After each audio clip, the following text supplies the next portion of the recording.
जय हिंद दोस्तों, at live growing India में आपका स्वागत है। मैंने कनेक्ट किया था आपका बीपीएससी टीआरई 3 से रिजल्ट से अपडेट के लिए होम मार्क शीट जारी हुआ है या नहीं, इसके बारे में चेक कर रहे थे। ऐसे चेक करेंगे और सभी स्तर पर होगा, और इसके बारे में मैंने अभी आपको कनेक्ट किया था। कुछ लोगों का क्वेरी रह गया था, जिसके कारण से आप लोगों ने रेज किया था एंड। तो आप अपने क्वेश्चन को पूछ सकते हैं, जो भी आपका क्वेश्चन होगा। एक सेकेंड का आप मैं वीडियो ऑफ करता हूँ। जो भी आपका क्वेरी होगा आप पूछ सकते हैं। 2 सेकेंड का टाइम दीजिएगा।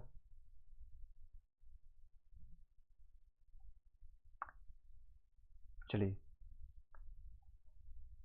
और मैं एक पर्पज़ से अभी आया हूँ, कुछ जो भी समय मिलता है मैं आपको देने की कोशिश करता हूँ। चलिए, एनी हाउ आई होप कि आपको क्लियरली दिख रहा होगा। अब दिख रहा होगा आपको। चलिए, कोई क्वेश्चन रहता है तो आप पूछ सकते हैं। मीनवाइल हम एक टॉपिक से स्टार्ट करने वाले थे, और ये टॉपिक है हमारा। लास्ट डे हम कंप्लीट किए थे आपका पूरा जैन धर्म और बौद्ध धर्म, और इंटरनेट स्पीड स्लो वाईफाई नहीं चलने के कारण इसको कंटिन्यू कर नहीं कर पाए थे। इसको दोबारा हम कंटिन्यू करते हैं। सोमवंश, आपका कोई क्वेश्चन रहता है तो आप पूछ सकते हैं, कोई दिक्कत नहीं है।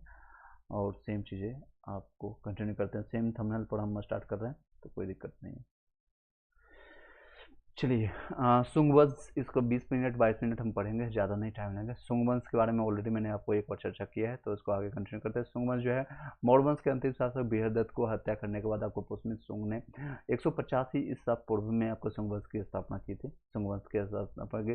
पुष्यमित्र शुंग ने ब्राह्मण वंश का था, और उसका बृहदत्त का सेनापति था।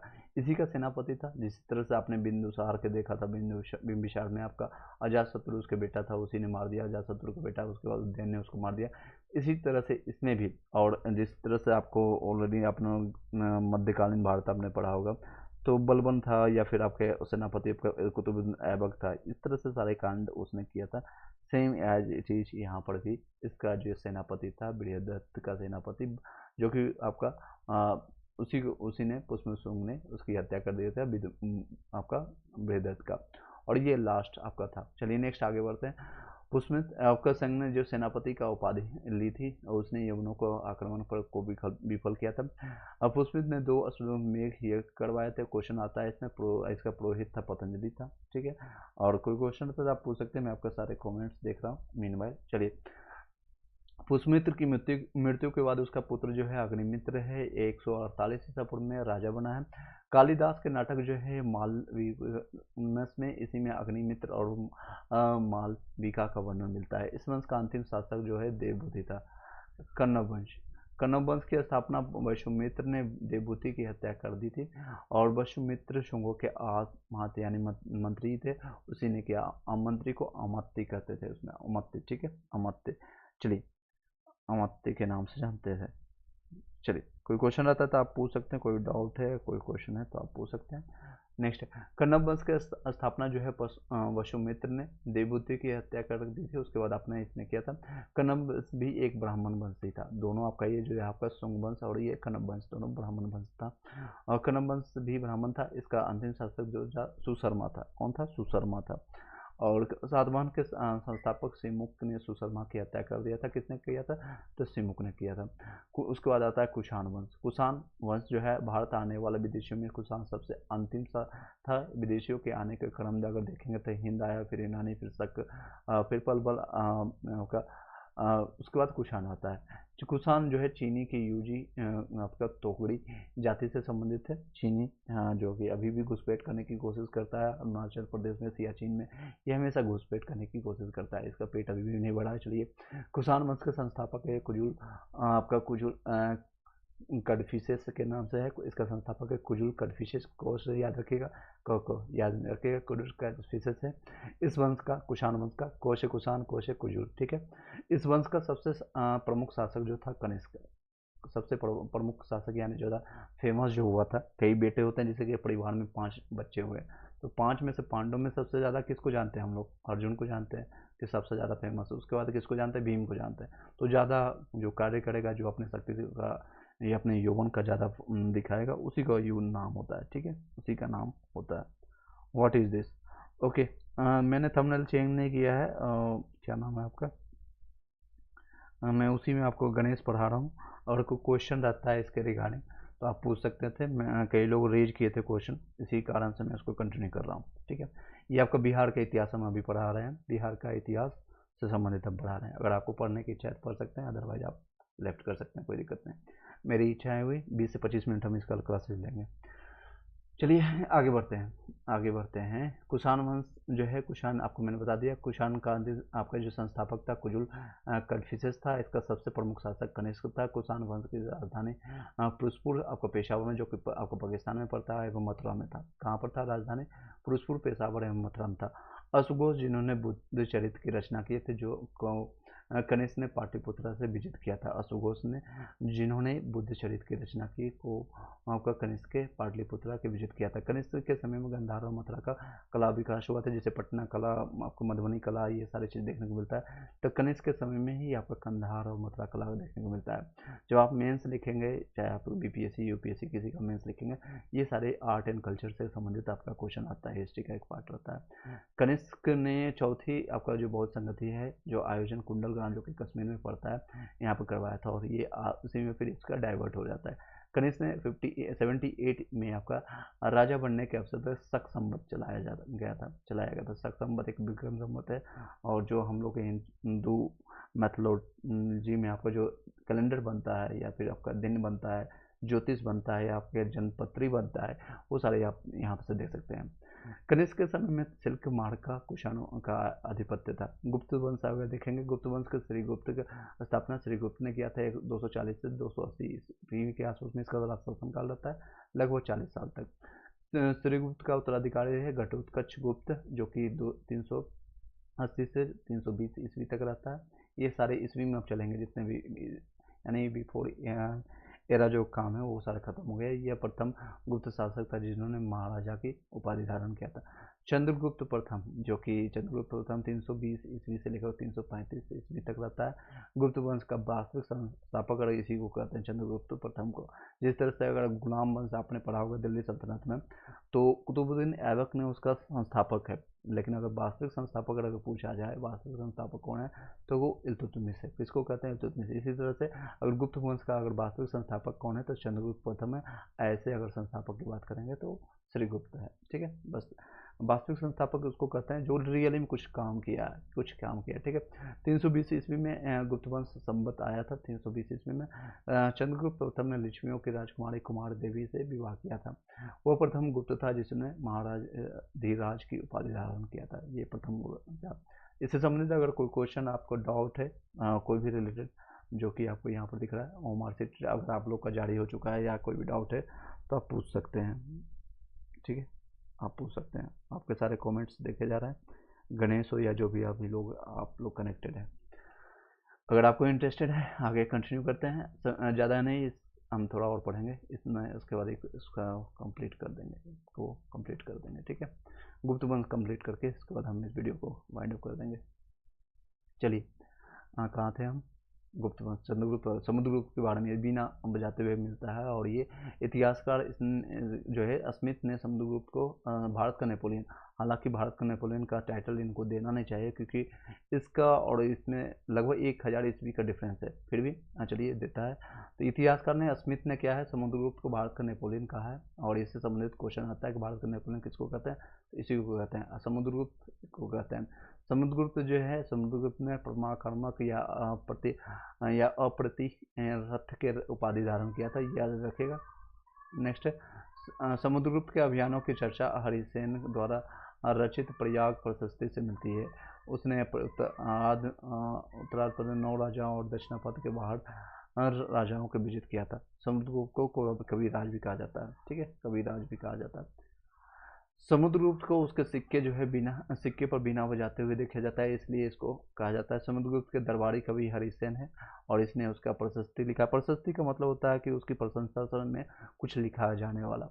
समुद्रगुप्त जो है वैष्णव धर्म का अनुयायी था, यानी वैष्णव धर्म को मानता है। एक सैन धर्म, वैष्णव धर्म, बुद्ध धर्म, यानी बौद्ध या जैन, ये सारे हैं। तो ये समुद्रगुप्त किसको मानता है, तो वैष्णव धर्म को मानता है। समुद्रगुप्त द्वारा अश्वमेध यज्ञ कराने के लिए भी प्रमाण मिले हैं, यानी इसने पूरा अश्वमेध यज्ञ उसको कहते हैं, आप लोगों ने रामायण या महाभारत देखा होगा, जो पूरा विजित हो, यहाँ तक मेरा अश्व जाएगा यानी घोड़ा जाएगा, सज्जित हुआ घोड़ा, वो क्षेत्र मेरा हो जाएगा, अगर कोई रोकेगा तो उससे युद्ध करेंगे। ये सारे तो इसने करवाया था अपने जो भी क्षेत्र में। चंद्रगुप्त के 375 ईस्वी में रामगुप्त के राजा बनने का साक्ष्य मिला है, लेकिन उसके अयोग होने के कारण चंद्रगुप्त द्वितीय ने उसकी हत्या कर स्वयं को राजा घोषित कर दिया था। उसके बाद चंद्रगुप्त द्वितीय, सबसे ज़्यादा क्वेश्चन इसी से आता है, इसी टॉपिक से आता है, इसी राजा से आता है। चंद्रगुप्त द्वितीय जो है आपका 375 से लेकर के आपका 415 तक है। और ये आपका एडिटोरिया का बुक हम करवा रहे हैं, बिहार से संबंधित आपका जो भी है APSC TRE 3 में या भी आपका जो भी बिहार से संबंधित कोई एग्जामिनेशन है उसमें हेल्पफुल रहेगा। 8 से 10 क्वेश्चन, लगभग 15 से 20 क्वेश्चन आप देखने को मिलता है बिहार स्पेशल से। तो चंद्रगुप्त द्वितीय ने ये सारे जो शासक कहाँ का है, आपका बिहार का रहने वाला है, सब बिहार से संबंधित है।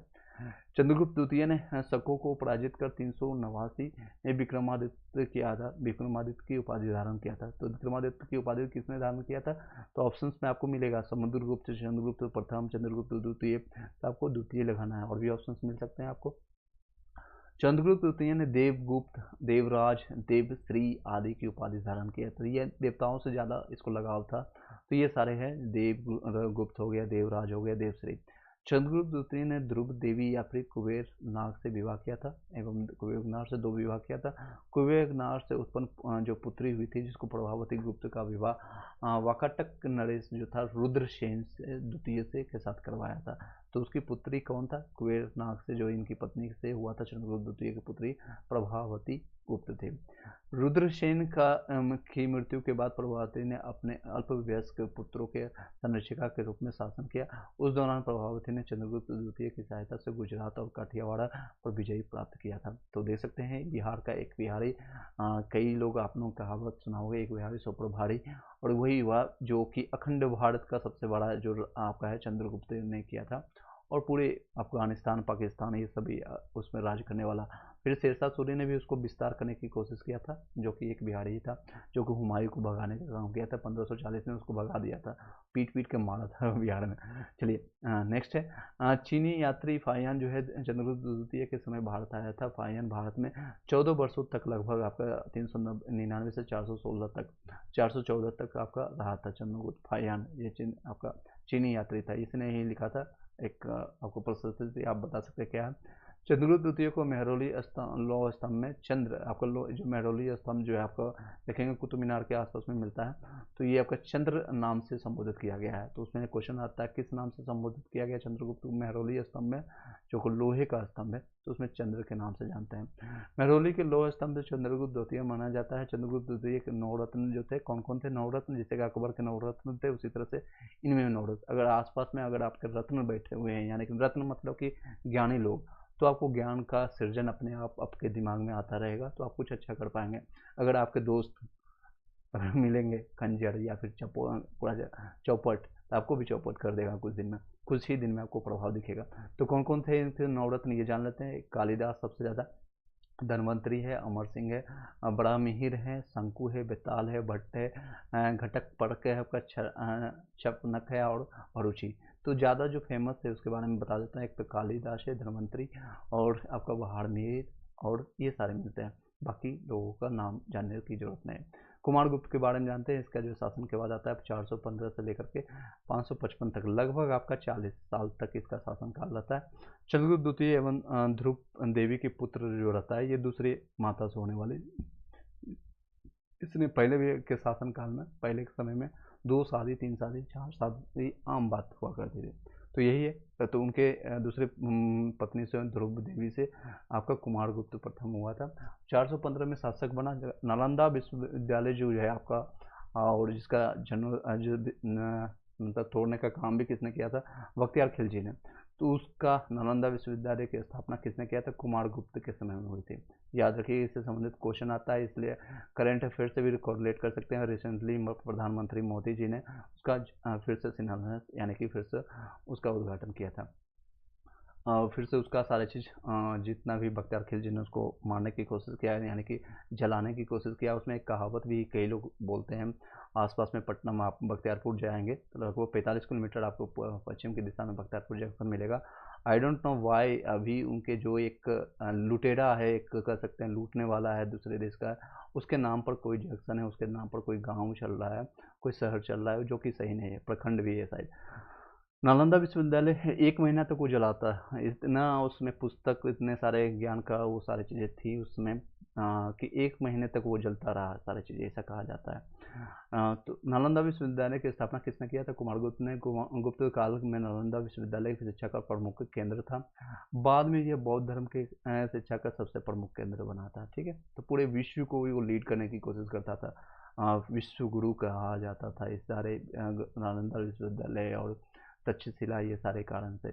स्कंदगुप्त के बारे में जानते हैं। 455 के बाद आता है 467 ईस्वी तक मध्य एशिया के बर्बर जाति हुनों का आक्रमण स्कंदगुप्त के समय में हुआ था।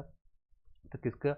तो याद रखिएगा, मध्य एशिया के बर्बर जाति हुनों का आक्रमण कौन झेला था? स्कंदगुप्त झेला था। स्कंदगुप्त ने हुनों को पराजित कर आपका बाहर से बाहर उसको खदेड़ दिया था, भाग यहाँ से। इसका वर्णन जो है आपको कहाँ मिलता है? तो जूनागढ़ अभिलेख में मिलता है। तो ये अभिलेख पूछा जाता है। तो हुनों को जो पराजित करने वाला है जो सबसे पहले कौन है? तो स्कंदगुप्त है, उससे संबंधित आता है। और किस अभिलेख में वर्णित है? तो जूनागढ़ का अभिलेख, जूनागढ़ का अभिलेख में मिलता है। अभिलेख में हुनों को क्या कहते हैं? उसको मलेच कहा गया था। मलेच, हुनों को मलेच कहा गया था। मध्य एशिया से आया था ये। चलिए, स्कंदगुप्त ने चंद्रगुप्त मौर्य द्वारा निर्मित सुदर्शन झील का पुनरुद्धारण यानी उसको फिर से बनाने का काम किया था चंद्रगुप्त मौर्य के। स्कंदगुप्त ने भी सक्रादित्य की उपाधि धारण किया था। सक्रादित्य। कुमारगुप्त का अंतिम शासक जो है विष्णुगुप्त था। लास्ट ये था। गुप्त वंश के साथ मगध वंश का अंतिम ये हो गया था। इतिहासकार B.A. स्मिथ ने सांस्कृतिक उपलब्धियों के कारण गुप्त वंश को स्वर्ण युग कहा, समझा गया। उसके बाद पाल वंश आता है। चलिए, आज वीडियो को यहीं पर वाइंड अप करते हैं। आई होप कि इस कुछ आपको सीखने को मिला होगा, इंटरेस्टिंग लगा होगा। यस नो में भी ज़रूर बताइएगा। छोटे छोटे टॉपिक करके हम ये जल्दी कंप्लीट कर देंगे। 8 से 10 दिन में हम ऑलरेडी इसका